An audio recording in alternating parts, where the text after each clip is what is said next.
80வது சுதந்திர தினத்தை ஒட்டி பிஎஸ்என்எல் சில ஸ்கீம்ஸ் அனௌன்ஸ் பண்ணியிருக்காங்க இன்னைக்கு. அதில் முதல்ல வந்து இந்த ₹1 சிம், ஃப்ரீ சிம், ஃப்ரீடம் சிம்ன்ட்டு நம்ம ஆஃபர் பண்ணுறோம். இது வந்து ₹1 காஸ்ட்லியே கிடைக்குது. இதனுடைய வேலிடிட்டி வந்து 24 நாள் வேலிடிட்டி இருக்கும். Unlimited daily calling, unlimited calls daily. ஒரு நாளைக்கு 1 GB டேட்டா, 1 GB வரைக்கும் டேட்டா ஃப்ரீ, 100 SMS ஃப்ரீ. இது வந்து அப் டு 12th செப்டம்பர் 2026 வரைக்கும் இந்த ஆஃபர் இருக்கும். அது வரைக்கும் இந்த சிம் வாங்கிக்கலாம். அதே மாதிரி FTTHல ஃபைபர், இன்டர்நெட் ஃபைபர், அது வந்து மாதம் 499 பிளானில் இருக்குது. அதை வந்து ₹100 டிஸ்கவுண்ட் பண்ணி 399க்கே நம்ம கொடுக்குறோம். அது வந்து 3 months வரைக்கும் இருக்கும். முதல் மாதம் இன்ஸ்டலேஷன் சார்ஜ் ஃப்ரீ இருக்கும். அப்புறம் தொடர்ந்து ஒவ்வொரு மாதமும் ₹100 கம்மி பண்ணி ₹399 அது ஆஃபர் அது கொடுக்குறோம். அடுத்தது வந்து ஹை அண்ட் ரீசார்ஜ், ₹2399 ரீசார்ஜ் பண்ணுறவங்களுக்கு முன்ன வந்து 365 நாள் தான் வேலிடிட்டி இருந்தது. அதை வந்து நம்ம கூடி ஒரு 45 நாள் இன்க்ரீஸ் பண்ணி இப்போ 417 நாள் வேலிடிட்டியோட அதை ரிலீஸ் பண்ணுறோம். இது வந்து ஒரு ஹை அண்ட் ரீசார்ஜ் பண்ணுறவங்களுக்கு வேலிடிட்டி, என்ஹான்ஸ்டு வேலிடிட்டி கிடைக்குது. இதே மாதிரி fibre super plus plan plus OTT plan ஒன்று இருக்குது. அதில் வந்து ஒரு 12 ஓடிடி சேனல்ஸ் அது தரோம். அது வந்து in addition to around 200 Mbps டவுன்லோடோட கிடைக்குது.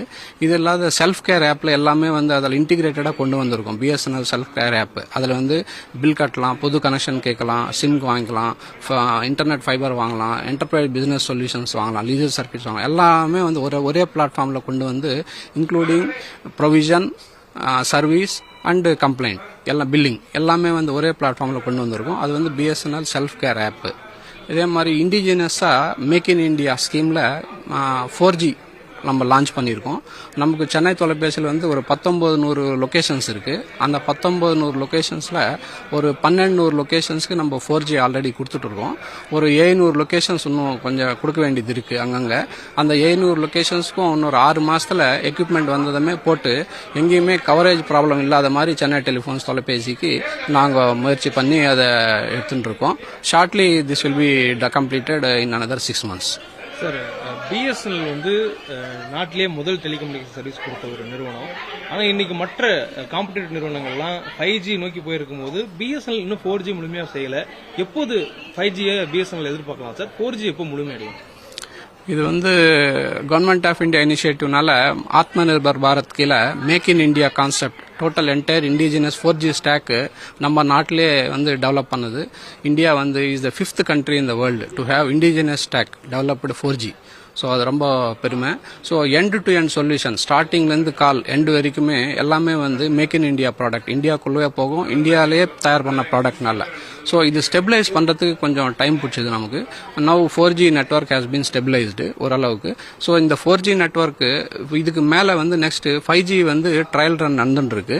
அதுவும் வந்து மேக் இன் இண்டியா ஷார்ட்லி அதுவும் வேலிடேட் ஆகி கிளியர் ஆகிடும். இது வந்து 4G வந்து ஒன்லி சாஃப்ட்வேர் அப்கிரேடோட 5G வந்துடும். இன்னொரு 700 இடத்துல நம்ம 4G சென்னையில் போடணும். அது போட்டு முடிஞ்சதுமே எல்லா இடத்துலையும் எங்கெங்கெல்லாம் 5G தேவையோ ஒரு சாஃப்ட்வேர் அப்கிரேட் பண்ணோம்னாக்கா அந்த சைட்ஸ் எல்லாமே 5G எனேபிள் ஆகிடும். இந்த சாஃப்ட்வேர் அப்டேட் வந்து தனிநபர்கள் பண்ணணுமா சார், பிஎஸ்என்எல் பண்ணணுமா? இதுவும் வந்து make in India CDOT and TCS and Tejas டீமோட சேர்ந்து this is being developed and validated. இப்போ பிஎஸ்என்எல் அதை அப்டேட் பண்ணும்போது ரொம்ப எளிமையாக 5Gக்கு மாறிட முடியும். 5Gக்கு மாறிட முடியும். இப்போ எப்போ எதிர்பார்க்கலாம் சார் இந்த 5Gக்கு மாறுறது? அதான் சொன்னேன், ட்ரையல் ரன்ஸ் எல்லாம் முடிஞ்சு வந்திருக்கு. ஒன்ஸ் வேலிடேஷன் கிளியரன்ஸ் வந்துச்சுன்னா கவர்மெண்ட்லேருந்து ஆட்டோமேட்டிக்காக ரோல் அவுட் பண்ணிடுவோம். இந்த மற்ற நிறுவனங்களுடைய கட்டண உயர்வு வரும்பொழுதெல்லாம் மக்கள் திரும்பக்கூடிய ஒரே பார்வை பிஎஸ்என்எல் மேலே தான் இருக்கு. பிஎஸ்என்எல் வந்து ஒரு குறைந்த அஃபோர்டபிலிட்டியில் ஒரு நெட் கம்யூனிகேஷனையும் டெலிகம்யூனிகேஷனும் கொடுக்கக்கூடிய ஒரு நிறுவனமாக இருக்கு. ஸோ இப்போ பிஎஸ்என்எல் நோக்கி எவ்வளோ கஸ்டமர்ஸ் வராங்க சார்? ஒரு மாதத்துக்கு எவ்வளோ பேர் வராங்க? இன்னும் மக்களுடைய ஆர்வம் பிஎஸ்என்எல் மேலே இருக்கா?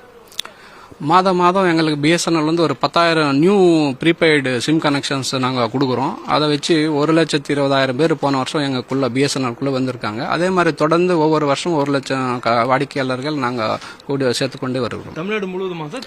சென்னை தொலைபேசியில் மட்டும் நான் சொல்கிறேன். அது எவ்வளோ சார்? சென்னை தொலைபேசி எந்தெந்த மாவட்டங்களில் வரும்? சென்னை தொலைபேசினா சென்னை, செங்கல்பட்டு, காஞ்சிபுரம், திருவள்ளூர் மாவட்டங்கள். இந்த 4 மாவட்டங்கள் மட்டும் ஒரு வருடத்துக்கு 1,00,000 பேர், 1,20,000 பேர் வராங்க. இது இன்னும் உயர்த்துவதற்கு திட்டங்கள் ஏதாவது இருக்கா?